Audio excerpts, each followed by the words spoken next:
want to share with you. This is something which I am sure you've never heard before. This is something which you may have learnt about at school. And this is something which shows the way our society functions today on a fallacy. And what I'm going to speak about today is how we live in a secular society in which we are taught that we should be humanitarian, evolutionary, and we should follow a humanistic worldview. What I want to show you today, and I want to have a discussion, is how these things contradict each other. You cannot hold on to a Darwinian worldview and also claim that you are a humanitarian, that you are a humanist. And why is that? Because they haven't turned to communism. They need Forget communism. Communism. No one cares about communism anymore. One second. The Soviet Union collapsed. The Reds are over. Yeah, but we're here in London. You're the only communist left here. Yeah, why not? That's it. Go on, It's Suboor. over. We're talking about a new worldview, a new religion. As Julian Huxley put it, the biologist, evolutionary humanism. And this religion, what I want to speak about today, it is based on a fallacy. And to go to the source of the fallacy, all we have to do is pick up the book, The Descent of Man by Charles Darwin. Now, what I find very interesting is Charles Darwin, because he was blinded by his theory, he saw evidences for his theory where there was no evidence. No. He believed. He went to the gate. He believed. Okay, sir, I'll give you an example. He believed that black people like you are the missing link between the whites and the apes. Do you believe that? Yeah, it's an idea because it fits No, but in. do you believe that? It fits in with a common ancestor. That's fine, but do you Comes from believe two- that? Are you the missing link between a white person and the apes? Possibly, yeah. Okay, that's fine. You can hold on to that worldview. Wait, hang on. Clarify who said that. What, he's not black? I think he's black enough. Please ask an intelligent. Is it because he's black? Please ask an intelligent. Is it because he's black? Wait, hang on a second. Okay, wait. Wait. It's getting interesting now. Is he with you? He must be. Let me ask another black person. No, we're not. I don't believe in that. You're not black? I thought you said No, you're I black. said about the missing link. So continue. Okay, so if I was to say to you, you're the missing link between the whites I and the said apes. that it's not observable, repeatable, or measurable. That's a scientific Perfect. method. So it doesn't pass. So next. But what I want to mention today, and the reason why I'm bringing this up, is because we have people today who claim they are Darwinists and they claim that humanism is in line with Darwinism when there's a direct contradiction. And the direct contradiction we understand from the descent of man. So this is why it's important to go back and look at the philosophies that we are taught when we are at school and to discover that many of these things are based on fallacies. Many of these things are not based on evidence. In the beginning of the 20th century, and I want you guys to understand this, they took a young black guy from Congo, a small black guy, and they stuck him in a zoo in New York. Who did that? It was the Darwinists, the biologists. Why did they do this? They did this because they believed he was a missing link. They believed he was a missing link between the whites and the apes. Where did you get this information from? You can find this information all over the world. This is well documented. His name was Otto Benga. He was taken from Congo. He was stuck in a zoo. If you want to find out about the fact that Darwin believed that black people were linked to the apes and they were missing links, you just have to go to The Descent of Man. The fact of the matter is this. Darwin's idea and the reason why it spread is because in Victorian Britain, in which you had the British Empire, which was going around massacring populations across the world, natural selection as a mechanism justified what the British were doing. And I know this is very controversial and people get very upset about this, but this is the reality. Let me tell you what Darwin said. Darwin said the civilized races, and what did he mean by the civilized human races? He meant the white people. Yes, he meant the white people. No. They will exterminate. No. Hang on a second. Let the man We'll let the talk communists first. speak in a minute. Don't worry. Don't worry. So Darwin, I don't see it. No. I lost my trail of thought. What's the last thing I said? You said white people. I said, what about white people? What did I say? Darwin said Gary wants to hear about the white people. it was the civilized society. Yes, right. Go back. Go on. Darwin said in The Descent of Man, the civilized races in the near future, they're going to exterminate the savage races. No, he never said Exterminate the savage races. His contemporary said that. Read The Descent of Man. can This do is it. what Darwin I said know it. himself. All right, let's move now, on. what did he mean? What did he mean by the savage races? He meant the Aborigines. Weren't the British killing the Aborigines in Australia? Yeah, man. He meant the Latino, the people in Latin America, the native Indians. He meant the blacks, and he meant the Africans, and he meant all the people. And what I want you guys to understand, wait 1 second. One second. First the commie, then you. 1 second. Let me just finish this point. Let's not see that either. Darwin, the idea that he proposed, it wasn't racist because of his own worldview, because Darwin was against slavery.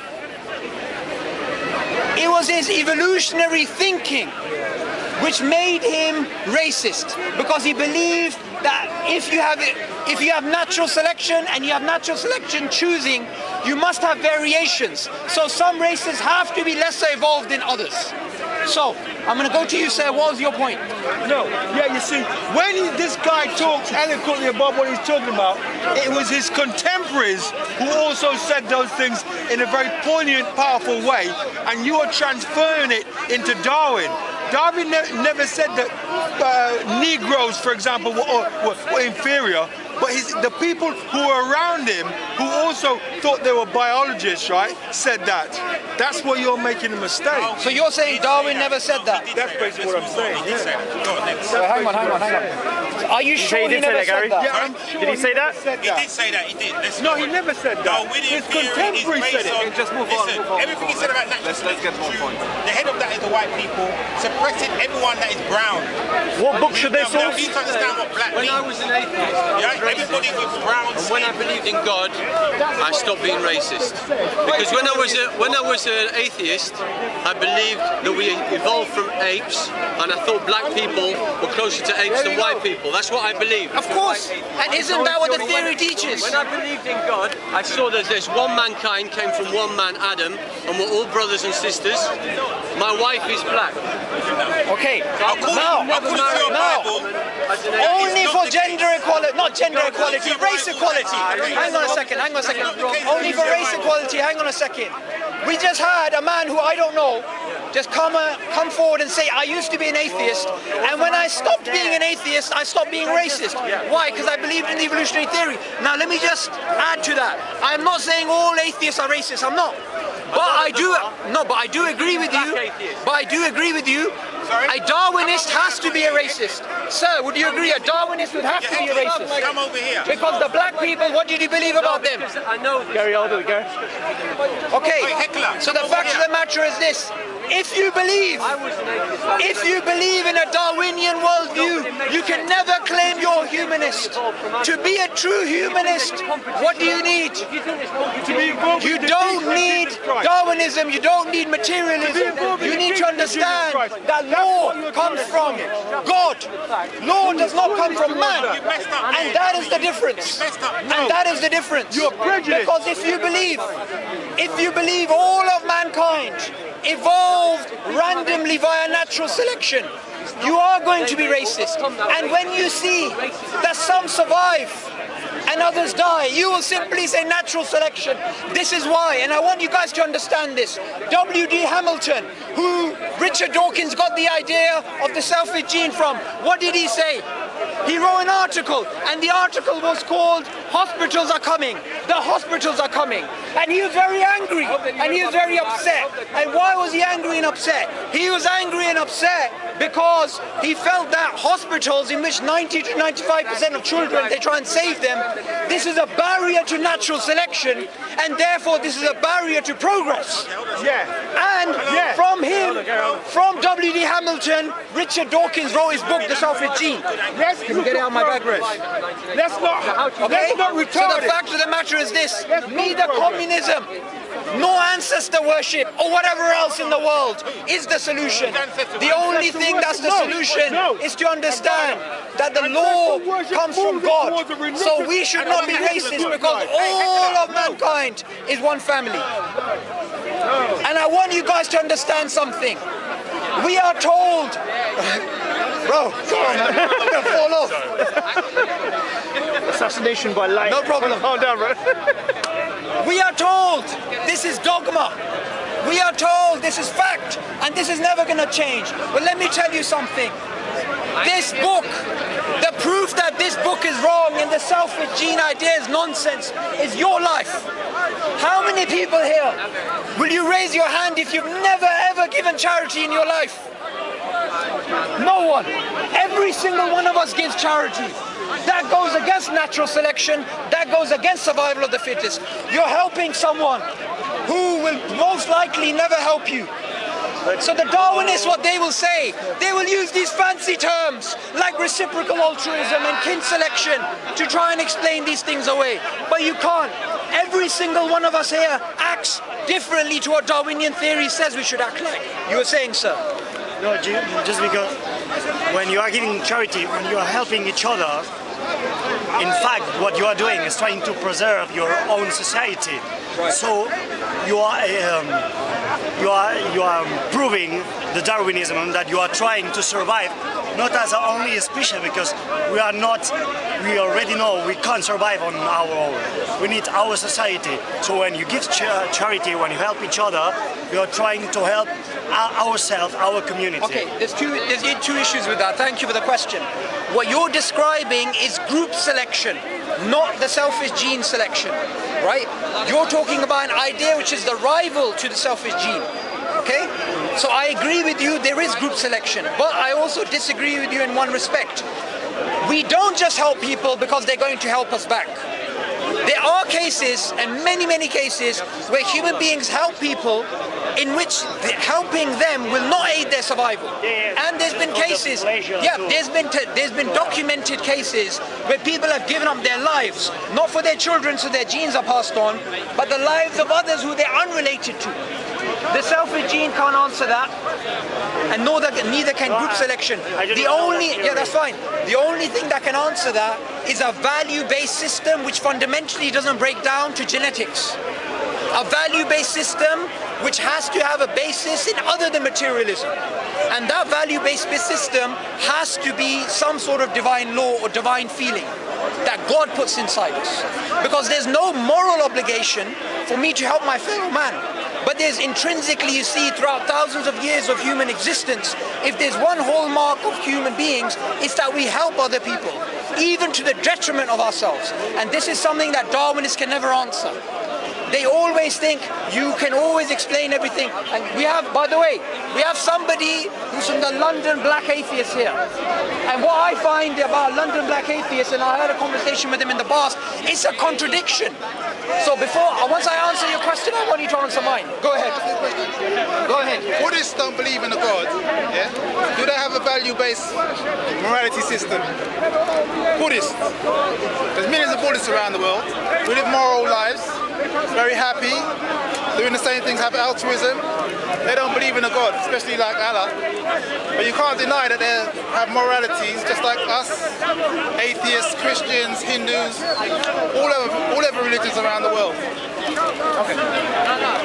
So the sir from the Black Atheists, and I'm not calling him Black Atheist, that's actually the name of his organization. He's asked the question, Buddhists are good, and they do good things, but they don't believe in God. But look back to what I said before. I said you can't break morality down to genetics, and you need a value-based system which is not dependent upon genetics, not dependent on the selfish gene. Now for a Buddhist, morality for him is cultural, is relative. And as you know, the morality of Buddhists has changed throughout time. Their morals have changed throughout time. And why has their morals changed? Why has it changed? Most of the time it is changed because of societal pressure. And that's the same with other belief systems. But if you are to have a morality which is not based on genetics and which doesn't change, for example, rape is wrong, past, present, future, irrelevant what anybody thinks, right? Morality is not a social construct. It's not based on democracy. How many people believe it's wrong to do an act? right? So the fact of the matter is, under your worldview, an atheistic worldview, morality is not objective, it's subjective and cultural and can change. No, you agree with that. But if you agree with that, and I was to ask you the same question, rape, is it wrong, past, present, future, objectively? Objectively? Subjectively, I think it's wrong. I mean, That's fine. I asked you objectively, so don't answer a question I didn't ask. Answer a question I did ask. From your point of view, objectively, if you believe in a God objectively, that God that you believe in is subjective to your beliefs. You may be a Christian, you may be a Hindu, like I said, or another belief system, and your belief system is subjective to you. As a non-believer, I believe that rape is wrong, because I wouldn't want to harm another woman. Objectively, you believe it's wrong? Yeah, I believe it is wrong, because I understand, from my point of view, how a woman would feel to be raped. You know, because I wouldn't want to be in her shoes being raped. No, that's fine. That's fine, out. but you're still answering a question which I didn't ask. How do you feel if I was to ask you, is rape wrong objectively? Would you say yes, it's wrong objectively, or would you say it's subjectively wrong? I'll say it's wrong. Objectively, subjectively, whatever. Wait. No, it's not whatever. Because you and I both know under an atheistic worldview there is no objective morals. You know that. You know that. So how can you say rape is wrong objectively under your worldview? You just admitted. I wouldn't want to rape a woman. And I'm an atheist. I'm not talking about you. I'm talking about according to your worldview. I can only speak for myself. Yeah? I can only speak for myself. I'm not speaking for every single rapist out there, or everything who might be a Muslim, who might be a Christian, who might be an atheist. For some people, they might enjoy raping a woman. For me personally... Yeah, but why is that wrong according to your worldview? According to my worldview, I believe in a divine lawgiver. According to your worldview, morals are just evolutionary mechanisms, right? You believe that, right? Morals are a product of evolution, according to you. I think morals are something that evolves. Right. You believe it can change, according to context. I believe it's objectively wrong to rape a woman. How do you know it's objectively wrong to rape a woman under your worldview? I think we both agree that it's wrong to rape a woman. Okay? I don't disagree with that. I'm saying under your worldview, how do you objectively... Now we can move on from that. Look, okay, and I didn't even ask my question, so here's my question. Darwin believed that black people are the missing links between the whites and the apes, the grey apes, the primates. How do you justify being a black atheist when he held such racist views? He didn't write that in the Origin of Species. He wrote that in The Descent of Man. He didn't write it in the Origin of Species. I haven't read it. That's fine. But in 1971, he wrote The Descent of Man, and he wrote that black people... I mean 1871. Sorry? You said 1971. No, 1859 he wrote The Origin of Species, 1871 he wrote The Descent of Man. I haven't read it. Well, you just read it. I haven't read it. I haven't read it. So, Okay, do you know what? I'll withhold judgment on that. Okay, you're going to withhold judgment on that. Okay, that's fine. So here's my question. Has he read the Quran? That's fine, no, that's fine, that's fine. That's actually a balanced answer. I don't mind that. It's better than the answer the communist gave earlier, right? So here's my question to you. If you believe in the Darwinian worldview, what is the best evidence that you have to hold that view?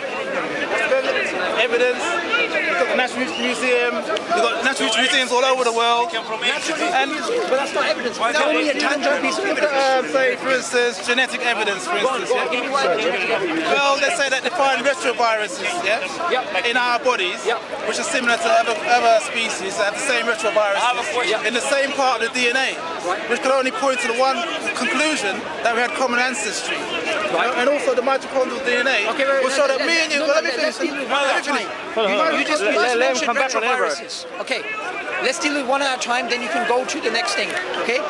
What you just said, is that the only inference based upon the evidence? The only inference? No, I don't suppose so, but it's very conclusive. Wait, hang on a second. There's two different things here. There's evidence and there's inference. For example, evidence is human beings and chimps, we both have arms. That's evidence, we can see that. Inference is to say we have a common ancestor because we have a similar anatomy. So what I'm asking you is this. According to what you just said, is that the only inference possible on the data? No, I wouldn't say so. Exactly. So how can you say it's conclusive? No, the thing is, I don't believe in absolutes, okay? No, that's fine. That's fine. Still more But let me complete the point, then we'll move on to your next piece of evidence, okay? Do you know 25% of the genes in cows are from snakes? from snakes. Snakes. So since we all had a common ancestry. Okay. No, we have. There's like 99% of I'll all deal with that genes. next. I'll deal with that next. All of us. Now, you just made the inference based upon the data because 25% of the genes in the cow are from the snake, right? You made an inference on the data that they have a common ancestor. But we've now discovered that the genes that are in the cow are due to something known as jumping genes, transposons which transfer horizontally, not due to common descent. Are you an expert in biology?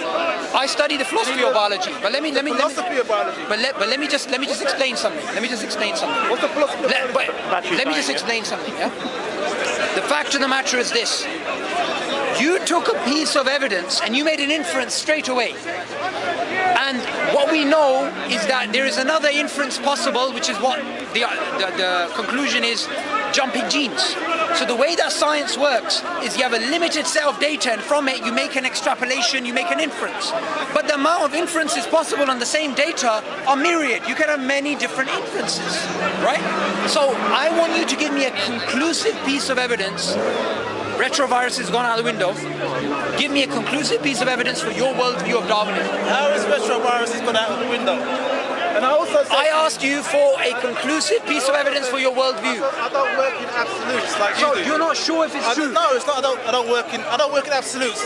Most of the evidence points in one direction. Okay. Wait, hang so on. you make How do you know it points to one direction? If you look at any Okay, fine. any Give me one piece of. Fine, that's fine. Perfect. It's like Give the me same one piece of evidence that goes to one direction. Just one.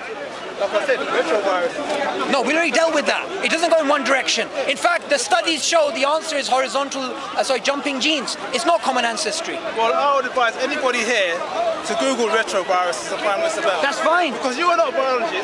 That's fine. No, hang on a second. If we're having, wait, hang on a second.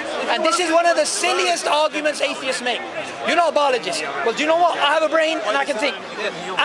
And if you want to hear an answer from a biologist, there are many biologists who doubt neo-Darwinism. So are you just going to blindly follow them, or are you going to use your brain to look at evidence? What's your alternative theory? Okay, now here's the thing. I'm not proposing an alternative theory. All I'm saying is this. No, I'm not. I'm not. Hang on. That's not alternative. Hold on. That's not alternative. Give the man a chance. That's not alternative theory. That's a fact. There's a difference. An alternative theory would be based on the same evidence you can come up with, like Lynn Margulis, the biologist, who's an atheist as well, has come up with symbiogenesis. That's a completely alternative theory. So there are alternative theories out there. All I want to do in this conversation is show you the Darwinian worldview is speculative, based on assumptions and disputes. It's not an absolute fact. It's a theory. Well, as I said, I withhold judgment until all the information is in, okay? There's a lot of things I don't know, okay? But Religion is speculative. What do you believe? Religion is speculative. Religion is speculative. It's using stuff as I don't understand what you said. Religion is speculative. No? It's speculative. Of course it's speculative. I believe you shouldn't follow a religion if it's speculative. You should base whatever your belief is upon evidence. Now, if for you to say, maybe you've looked at certain religions and you say they're speculative, but I would say Islam is not speculative, it's based on evidence. And we can have a discussion about that. But the fact of the matter is this, since retroviruses, I gave you a counterexample of jumping genes, give me one piece of evidence that gives you, a really strong feeling that Darwinism is true. Just one. The mitochondrial evidence, in DNA, shows that all human beings, Homo sapiens now on the Earth, originated from Africa. We're not Homo sapiens. Oh, we're not Homo sapiens. No, we're Homo sapiens. That's a new classification for us. Homo sapiens. Yeah. Okay, I hadn't heard that one. Do you know why? Because science changes. By the time you from the time you were in school, from the time you were to learn, like I said, there's a lot more to learn. Of course there I don't is. say I know everything. Of course there is, but what it is this. I may not know. But you said you believe in the Darwinian worldview. Don't I you? believe in it. I said I withhold judgment, but most of the evidence points to that. That's fine. So we already dealt with retroviruses through jumping genes. Give me another piece of evidence which points in one direction. I've given you two pieces of evidence. I said I withhold judgment on certain things that I don't know. Okay, what's the second piece of evidence? I'm not going to talk about things that I don't know because I'm not an evolutionary Fine, biologist. but tell me what you do know. I am not an expert on this. No, But tell me what do you know? Because you seem to be absolutely certain about your beliefs on when human beings. Sure, I'll tell you what I'm certain of. I'm certain scientific conclusions, not scientific observations. Scientific conclusions are speculative and they can change over time. The history of science teaches that. The philosophy of science teaches us that. Conclusions that we know today that we think are true, in 100 years time, in 200, 300 years time, we're going to be looking back and thinking, that's not true. Even if something in science works. For example, we went to the moon based upon Newtonian mechanics, right? We went to the moon based upon Newtonian mechanics, unless you believe in conspiracy theory, right? Now, the Newtonian mechanics, for that worldview, there was an assumption that time and space are fixed, right? And we went all the way to the moon. But Einstein came along and he showed that actually time and space are relative.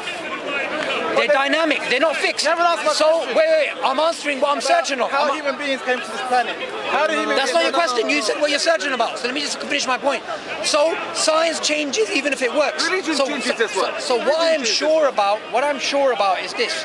I am sure that science changes and its conclusions change, and I don't think anybody in the world should base their hereafter, their whole worldview on something which is so fallible. I think it's a good thing that religion is not changing. It's good. I don't disagree with you. I don't disagree with you.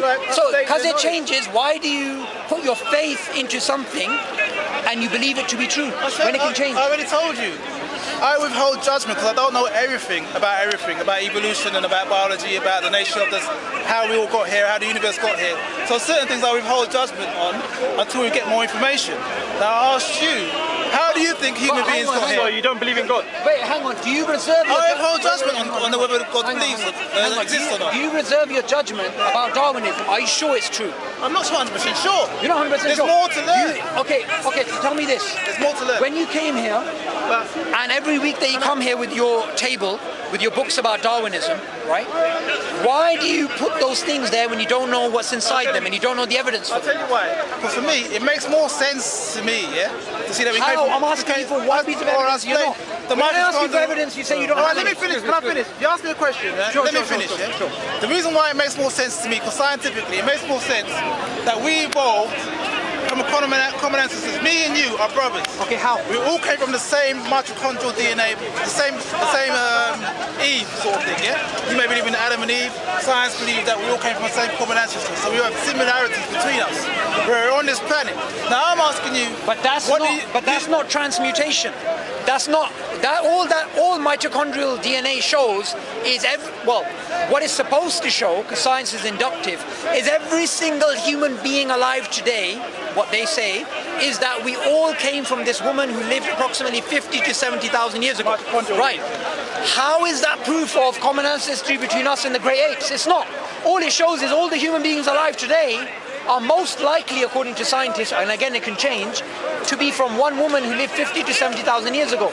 Do you know what? That sounds very similar to a religious worldview, not a Darwinian worldview. And by the way, I believe that scientists are going to change their conclusions anyway. chimpanzees, chimpanzees have 24 chromosomes. Because you're not answering that. 24 pairs of chromosomes. Human beings have 23 pairs of chromosomes. And then they searched and they found that chromosome number 2 is fused together, which kind of explains why the similarities are and when it fused together. So you see where the common ancestors... Wait, hang on. What you just said there, how do you know that it fused? How do I know? Well, they can find the outer part of the chromosome and the inner part of the chromosome split, and it's in both sides. How long ago did that happen according to the theorists? Because I'm aware of this. How long ago? I'm not sure, about 6 million years ago. It happened 7 million years ago according to them. 7 million years ago. Now, the idea is, based upon the evidence that they see today, they're proposing 7 million years ago